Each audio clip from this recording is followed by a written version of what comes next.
مولا یا مولا مولا یا مولا۔ مسلمان ہونے کے لیے کلمہ طیبہ لا الہ الا اللہ محمد الرسول اللہ پڑھنا ضروری ہے۔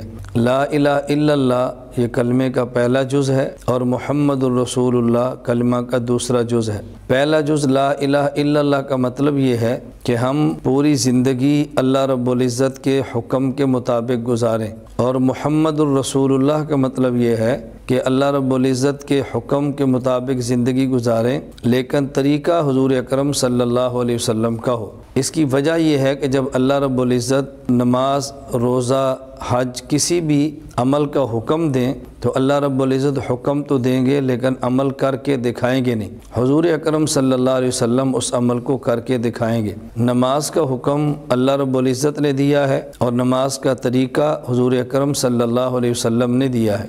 حج کا حکم اللہ رب العزت نے دیا ہے اور اس کا طریقہ رسول اکرم صلی اللہ علیہ وسلم نے دیا ہے۔ چونکہ احکام شریعت پہ عمل کر کے نبی کریم صلی اللہ علیہ وسلم نے امت کو دکھانا تھا، تو قرآن کریم نے اعلان فرمایا لقد کان لکم فی رسول اللہ اسوۃ حسنہ۔ اللہ رب العزت اسی عمل کو قبول فرمائیں گے جو حضور اکرم صلی اللہ علیہ وسلم کے طریقہ کے مطابق ہو۔ تو معلوم ہوا عبادات شرعیہ میں دو چیزیں بہت بنیادی ہیں، نمبر 1 حکم خدا اور نمبر 2 طریقہ مصطفیٰ صلی اللہ علیہ وسلم۔ ہم سب پہ یہ بات ضروری ہے کہ پیدائش سے لے کر وفات تک پوری زندگی حضور اکرم صلی اللہ علیہ وسلم کے طریقہ کے مطابق گزاریں۔ ہمارے ہاں بعض چیزیں جو سنت نہیں اسے سنت سمجھ لیا جاتا ہے، اور بعض چیزیں جو سنت ہیں انہیں چھوڑ دیا جاتا ہے۔ اس وقت محرم الحرام کا آغاز ہونے والا ہے، تو اس موقع پر محرم کا سال شروع ہوتے ہی بہت ساری سنتیں ہیں جس کو مسلمان غفلت کی وجہ سے چھوڑ دیتا ہے، اور بہت ساری بدعات ہیں کہ جس کا جہالت کی وجہ سے ارتکاب کر لیتا ہے۔ تو ہمیں سنت سے غفلت کی وجہ سے اعراض نہیں کرنا چاہیے اور جہالت کی بنیاد پر بدعات کا ارتکاب نہیں کرنا چاہیے۔ اس میں کوئی شک نہیں کہ محرم یہ عظمت والا مہینہ ہے، لیکن عظمت والا مہینہ ہونے کی وجہ عام طور پہ لوگ سمجھتے ہیں کہ اس مہینے میں حضرت حسین رضی اللہ تعالیٰ عنہ کا شہید ہونا ہے، جبکہ حضرت حسین رضی اللہ تعالیٰ عنہ کی شہادت نہیں، ولادت سے بھی قبل محرم کا مہینہ موجود تھا۔ تو اگر اس کی وجہ حضرت حسین کی شہادت ہوتی تو اس میں حرمت حضرت حسین کی شہادت کے بعد آتی۔ محرم کے مہینے میں عظمت حضرت حسین کی ولادت سے قبل آنا اس بات کی دلیل ہے کہ اس میں حرمت کی وجہ حضرت حسین رضی اللہ تعالیٰ عنہ کی ذات یا ان کی شہادت نہیں، بلکہ اگر ہم ایک بات کہیں تو بہت بجا ہوگا کہ محرم کے افضل ہونے کی وجہ یہ نہیں کہ اس میں حضرت حسین رضی اللہ تعالیٰ عنہ شہید ہوئے، بلکہ حضرت حسین رضی اللہ تعالیٰ عنہ کا ایک اعزاز یہ بھی ہے کہ ان کو محرم کے مہینے میں شہادت ملی ہے۔ ماہ محرم میں جو کرنے والے کام ہیں، ایک کام ہے جس کا تعلق اللہ کی ذات کے ساتھ ہے، اور ایک کام وہ ہے جس کا تعلق انسان کے اپنے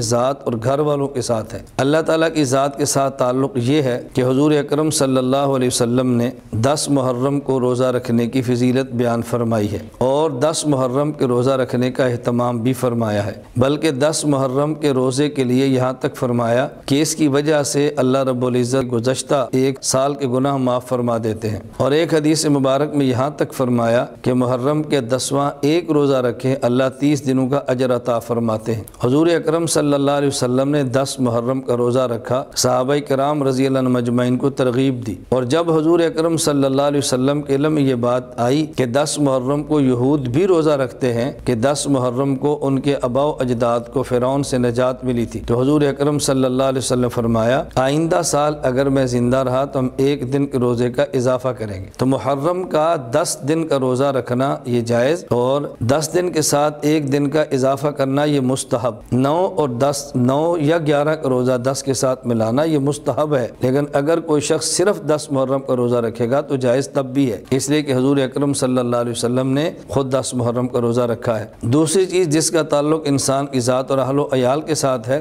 حضور اکرم صلی اللہ علیہ وسلم فرمایا کہ جو شخص ماہ محرم میں اپنی ذات اور اپنے گھر والوں پر خرچ میں وسعت اختیار کرتا ہے، اللہ رب العزت اس کے پورے سال کے خرچے میں وسعت عطا فرما دیتے ہیں۔ اس کا معنی ہرگز یہ نہیں کہ 10 محرم کو کھچڑا پکائے، اس کا معنی ہرگز یہ نہیں کہ سبیلے لگائے، اس کا معنی ہرگز یہ نہیں کہ قرض لے کر اہل و عیال پر خرچ کرے۔ اس کا مطلب صرف یہ ہے اگر عام دنوں میں گھر میں دال پکتی ہے تو ماہ محرم میں 1-2 بار گوشت پکا لے اور اپنے گھر والوں کو کھلائے۔ اس میں دوسری بات یہ سمجھیں کہ محرم کے مہینے میں اپنی ذات پر یا اپنے گھر والوں پر کچھ زیادہ خرچ کرنا یہ ضروری نہیں، ہاں باعث برکت اور باعث وسعت رزق یہ ضرور ہے کہ جب آپ اس پر وسعت کریں گے تو اللہ رب العزت آپ کے مال میں اور آپ کی دولت میں وسعت عطا فرما دیں گے۔ یہ 2 کام تو محرم میں کرنے کے ہیں، آدمی روزہ بھی رکھے اور کسی قدر اپنی ذات اور اہل و عیال پر خرچ بھی زیادہ کرے۔ آپ شریعت کے منشا دیکھیں کتنی عجیب بات فرمائی ہے کہ بعض لوگ ایسے ہیں کہ جو روزہ رکھنے کے لیے تیار نہیں اور بعض لوگ ایسے ہیں جو بہت زیادہ کھانے کے لیے تیار ہیں، تو شریعت نے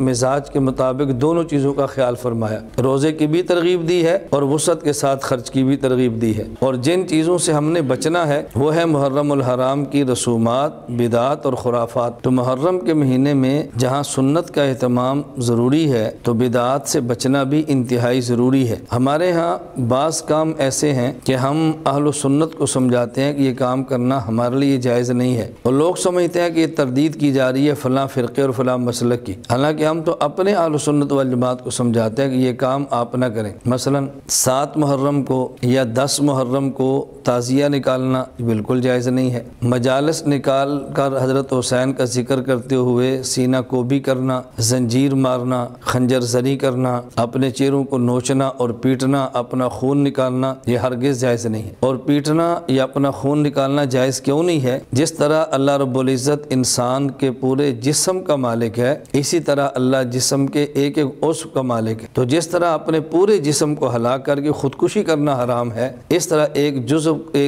اور عضو کو تکلیف دینا یہ بھی حرام ہے۔ جو شخص خودکشی کرتا ہے وہ بھی اللہ رب العزت کے ملک میں بلا وجہ تصرف کرتا ہے، اور جو شخص پیٹتا ہے اپنے ایک عضو کو تکلیف دیتا ہے وہ بھی اللہ رب العزت کے ملک میں بلا وجہ تصرف کرتا ہے، اس لیے جائز نہیں ہے۔ تو محرم الحرام میں ان معاملات سے بچیں۔ صرف یہ نہیں کہ آدمی خود مجلس اور تعزیہ نہ نکالے، بلکہ مجلس اور تعزیہ کے میں شرکت سے بھی دور رہے۔ وہاں جس قدر گناہ ہوں گے، اگر اس گناہوں کا ارتکاب خود کیا تو جرم، اور اگر ان گناہوں کا ارتکاب نہ کر سکا تو گناہ کرنے والوں کے ساتھ بیٹھنے کا الگ جرم ہوگا۔ پھر دیکھنے والے انسان کو پتہ نہیں کہ اس کا نظریہ بھی یہ ہے یا کسی مجبوری یا کسی عذر کی وجہ سے ان کے اندر بیٹھا ہوا ہے۔ نمبر 2، ان دنوں میں بطور خاص بہت سارے لوگ ماتم اور افسوس کی وجہ سے کالے رنگ کا لباس پہنتے ہیں۔ گو کالے رنگ کا لباس پہننا اپنی ذات کے اعتبار سے جائز بھی ہو، لیکن صرف محرم کے دنوں میں کالے رنگ کا لباس پہننا اب جائز نہیں ہے، اس لیے ان دنوں میں بطور خاص یہ کالے رنگ کے کپڑا پہننے سے بہت زیادہ اجتناب کریں۔ نمبر 3،